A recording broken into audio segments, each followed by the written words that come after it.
Hello friends, I'm Sonali Jaimetta, your science tutor at Career Classes. In this video series, we are talking about your chapter number 1, crop production and management.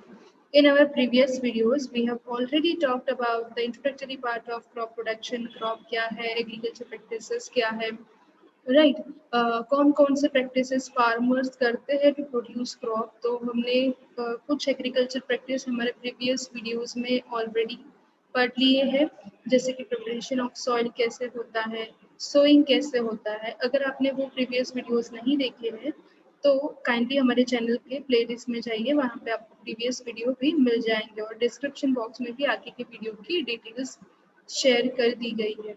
Right, तो अगर आपने नहीं देखा है तो वापस देख लीजिए और फिर ये वीडियो पे बने रहिए, ठीक है। तो ये वीडियो में, दिस पर्टिकुलर वीडियो में हम आपके थर्ड एग्रीकल्चर प्रैक्टिसेस के बारे में बात करने वाले हैं, that is adding manure and fertiliser. हमने देखा कि सॉइल कैसे प्रिपेयर होता है, सोइंग कैसे किया जाता है। Now the next step is adding manure and fertiliser. आपने सॉइल अच्छे से प्रिपेयर कर ली, आपने सोइंग भी अच्छे से कर लिया, बट सीड्स को अगर प्रॉपर न्यूट्रिएंट सॉइल में से नहीं मिले तो क्या होगा, है ना। किसी भी ऑर्गेनिज्म को, कोई भी लिविंग ऑर्गेनिज्म को ग्रो होने के लिए, सरवाइव होने के लिए न्यूट्रिएंट चाहिए, है ना।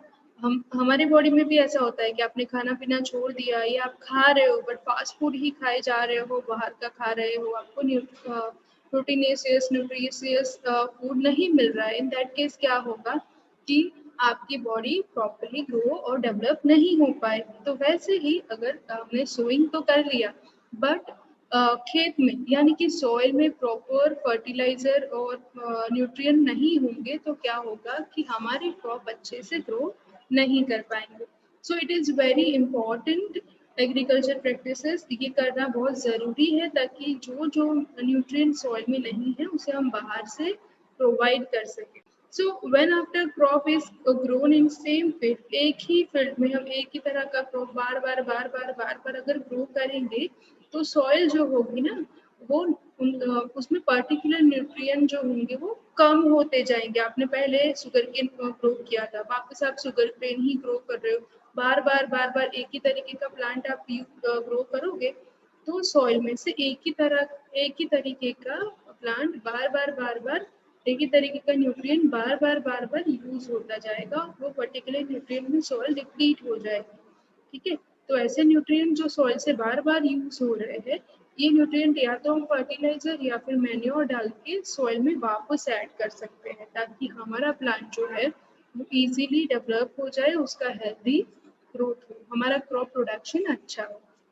तो इसी टेक्निक के बारे में हम यहाँ पे बात करने वाले हैं कि किस तरीके से हम फर्टिलाइजर मतलब न्यूट्रिएंट सॉइल में डाल सकते हैं। एक होता है मैन्योर, ठीक है, जो नेचुरल तरीके से, नेचुरल सोर्स से हम न्यूट्रिएंट सॉइल में डालेंगे। दूसरा होता है फर्टिलाइजर, जो कि आर्टिफिशियली हम न्यूट्रिएंट को डेवलप करते हैं इन फैक्ट्रीज और बाद में सॉइल में ऐड करते हैं। और थर्ड होता है क्रॉप रोटेशन। तो ये सारी टेक्निक्स के बारे में हम ये वाले वीडियो में डिस्कस करने वाले हैं, सो हमारे साथ बने रहिए, ठीक है।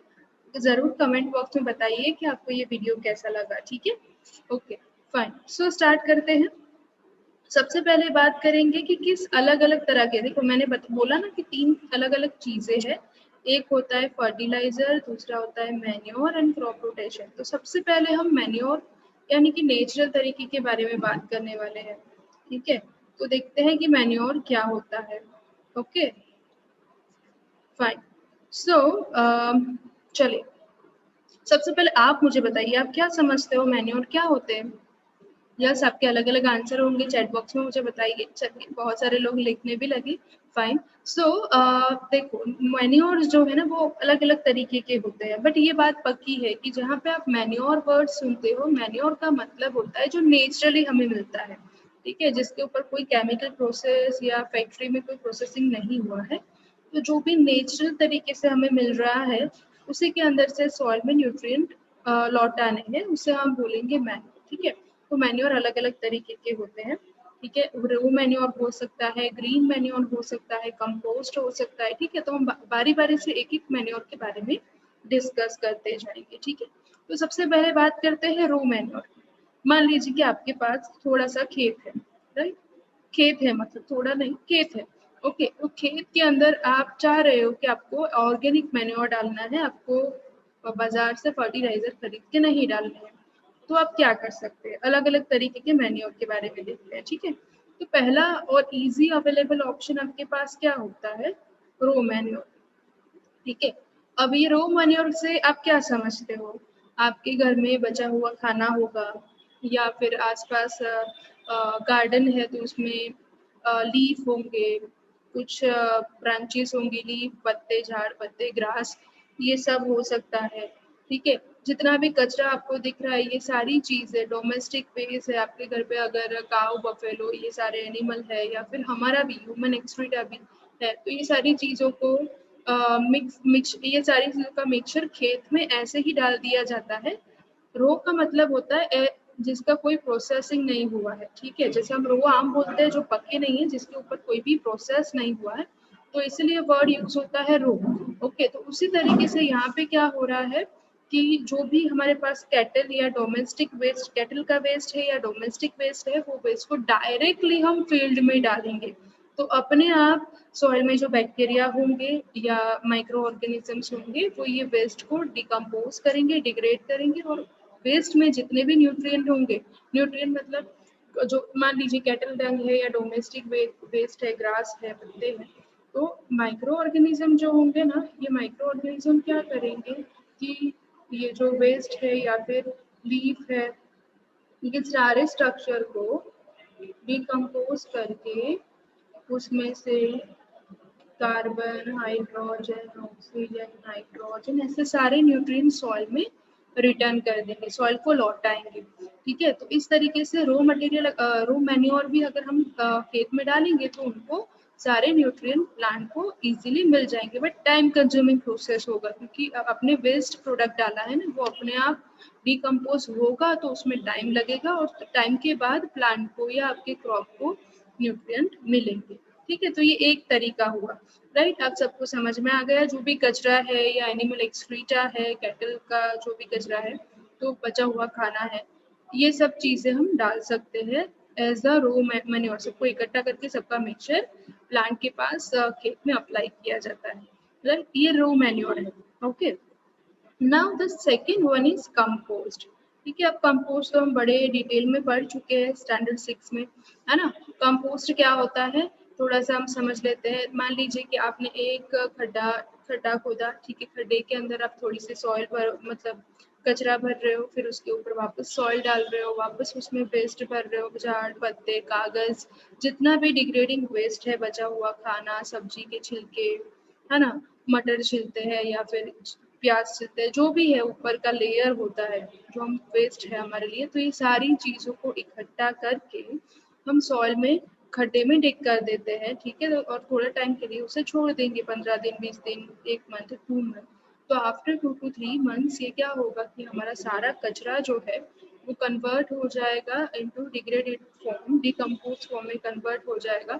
ठीक है, अब ये इसे निकाल के हम खेत में अप्लाई करेंगे तो प्लांट उसमें से न्यूट्रिएंट अब्सॉर्ब कर पाएंगे।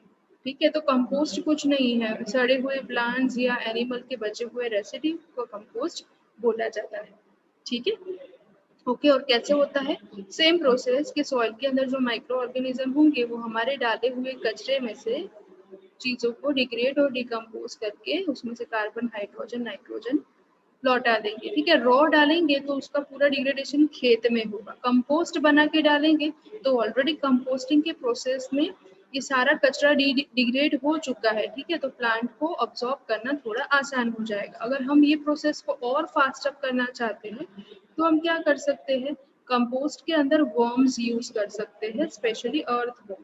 ठीक है, तो अर्थ वर्म जो होते हैं वो क्या करते हैं कि सारे कंपोस्ट को या वेस्ट प्रोडक्ट को वो फीड करने के लिए यूज करते हैं, मतलब वो जब भी खाएंगे तो उनके मुंह में सलाइवा ऐड होगा और ये सलाइवा हमारे वेस्ट के डिग्रेडेशन प्रोसेस को फास्ट कर देता है। ठीक है, तो हमारा डिग्रेडेशन कंपोस्टिंग फास्ट हो जाएगा। तो जो कंपोस्टिंग प्रोसेस में वर्म्स का यूज किया जाता है वो प्रोसेस को वर्मी कंपोस्ट कहते हैं। क्लियर है?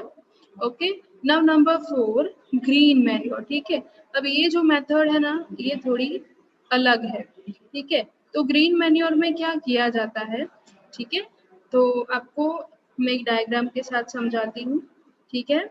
ओके, आपको दिख रहा है कि एक, मान लीजिए कि एक खेत है, ठीक है। ओके, खेत अभी खाली है, आपने हार्वेस्टिंग कर लिया, आपका अगला जो क्रॉप था वो आपने हटा दिया।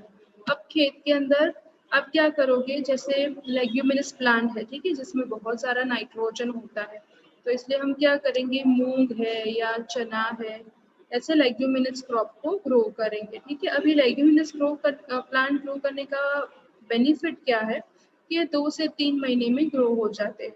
तो जैसे वो ग्रो हो जाएंगे तो उसका हार्वेस्टिंग किए बिना, ठीक है, ये मूंग के जो भी प्लांट ग्रो हुए उसका हार्वेस्टिंग किए बिना हम उसमें ट्रैक्टर चला देंगे, ठीक है, कल्टीवेटर घुमा देंगे, तो क्या होगा कि ये सारे प्लांट्स जो है वो क्या हो जाएंगे, क्रश हो जाएंगे, ठीक है। उसमें थोड़ा पानी पानी भी ऐड कर देंगे, इरिगेशन कर देंगे, तो ये क्रश प्लांट्स जो है वो खेत में ही पानी डालने पर सड़ना स्टार्ट कर जाएंगे, तो विद इन 15 डेज और अ मंथ ये सारा जो क्रश किया हुआ प्लांट है वो सड़ जाएगा, रोटेट हो जाएगा।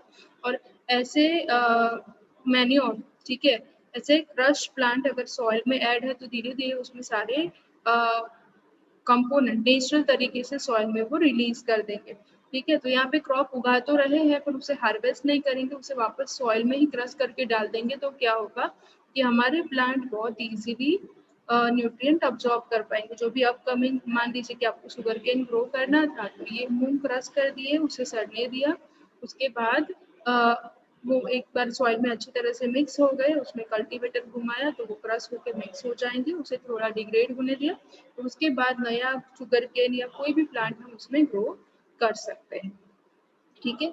तो इसे हम बोलेंगे ग्रीन मैन्योर, ठीक है। आप, आई होप सभी को ग्रीन मैन्योर भी समझ में आ गया, राइट। ओके, ठीक है। देखो यहाँ पे भी हमने दिखाया है कि प्लांट ग्रो किए, उसे क्रश किया और पानी डाल के उसे 2-3 महीने के लिए अगर हमने छोड़ दिया तो सारे प्लांट जो खेत में ग्रो हुए थे वही प्लांट क्रश हो जाएंगे। स्पेशली लेग्यूमिनस प्लांट को हम यहाँ पे ज्यादा इस्तेमाल करते हैं क्योंकि वो ज्यादा न्यूट्रिशियस होते हैं, प्रोटीन कंटेंट उसमें, नाइट्रोजन कंटेंट उसमें बहुत ज्यादा होता है, ठीक है। तो ये फोर्थ तरीका था ग्रीन मैन्योर। यहाँ तक हमने रो मैन्योर समझे, कंपोस्ट समझे, वर्मी कंपोस्ट समझे और ग्रीन मैन्योर समझा। अब एक और तरीका है मैन्योरिंग का, वो है बायो फर्टिलाइजर, ठीक है। अब ये बायो फर्टिलाइजर क्या होता है, तो there are certain micro organism, कुछ बैक्टीरिया ऐसे हैं जो एनवायरमेंट से, ठीक है, मैंने अभी अभी बोला ना कि सारे लिविंग ऑर्गेनिज्म को क्या नाइट्रोजन ज्यादा चाहिए। क्यों नाइट्रोजन ज्यादा चाहिए, बिकॉज हमारा जो पूरा बॉडी है, कोई भी लिविंग ऑर्गेनिज्म का बॉडी का सबसे ज्यादा पार्ट प्रोटीन से बनता है, ठीक है। आपने पढ़ा भी होगा लोअर स्टैंडर्ड में कि proteins our body building food, ठीक है। तो प्रोटीन्स बनाने के लिए हमें क्या चाहिए, प्रोटीन किससे बनते हैं, नाइट्रोजन से बनते हैं, ठीक है। तो चाहे वो प्लांट है चाहे वो एनिमल है, सबको ही नाइट्रोजन बहुत ज्यादा अमाउंट में चाहिए। तो देर आर सम बैक्टीरिया जो नाइट्रोजन को यूज कर सकते हैं, ठीक है। वैसे हमारे पास एयर में 78% ऑफ नाइट्रोजन है, बट हम ऐसे ब्रीथ करके नाइट्रोजन को खा तो नहीं सकते। जैसे हम ऑक्सीजन को ऑब्जॉर्व कर लेते हैं ब्रीदिंग में, वैसे नाइट्रोजन भले इतना ज्यादा है बट हम डायरेक्टली यूज नहीं कर पाएंगे। तो कुछ नाइट्रोजन फिक्सिंग बैक्टीरिया है हमारे पास जो हमारे लिए ये काम करेंगे। ये जो नाइट्रोजन फिक्सिंग बैक्टीरिया होते हैं वो क्या होते हैं, देखो ऐसे जो भी लेग्यूमिनस प्लांट्स होंगे ना, उनके रूट में ऐसे रूट नोड्यूल होते हैं, ठीक है। तो ये रूट नोड्यूल में राइजोबियम बैक्टीरिया, एजिडोबैक्टर बैक्टीरिया, ऐसे बैक्टीरिया होते हैं जो एयर फॉर्म के नाइट्रोजन को, ठीक है, नाइट्रोजन गैसियस फॉर्म में होगा एयर में, उसे कंपाउंड फॉर्म में यानी कि मिनरल फॉर्म में कन्वर्ट कर सकते हैं, ठीक है। तो ये जो राइजोबियम बैक्टीरिया होंगे वो सॉइल में जो भी एयर ट्रैप्ड होगी या नाइट्रोजन गैसियस फॉर्म में होगा उसे मिनरल के फॉर्म में कन्वर्ट कर देंगे, ठीक है। अब ये मिनरल जब प्लांट पानी अब्सॉर्ब करेगा उसके साथ साथ प्लांट के रूट से ऐसे, प्लांट के रूट से प्लांट के बॉडी में चला जाएगा। जब हम प्लांट खाएंगे तो प्लांट से हमारे बॉडी में भी जाएगा। तो इस तरीके से कुछ बायो फर्टिलाइजर है स्पेशली नाइट्रोजन फिक्सिंग बैक्टीरिया, वो वैसे है और लिविंग ऑर्गेनिज्म, ठीक है, बट हमें वो प्लांट को फर्टिलाइजर की तरह हेल्प करते हैं, ठीक है। इसीलिए बायो का मतलब होता है लिविंग, फर्टिलाइजर मतलब जो न्यूट्रिएंट प्रोवाइड करे, तो ये लिविंग ऑर्गेनिज्म जैसे कि राइजोबियम प्लांट को न्यूट्रिएंट प्रोवाइड करते हैं, इसीलिए उनको बायो फर्टिलाइजर भी कहा जा सकता है। ठीक है, ओके, तो आई होप इतना आप सभी को क्लियर है।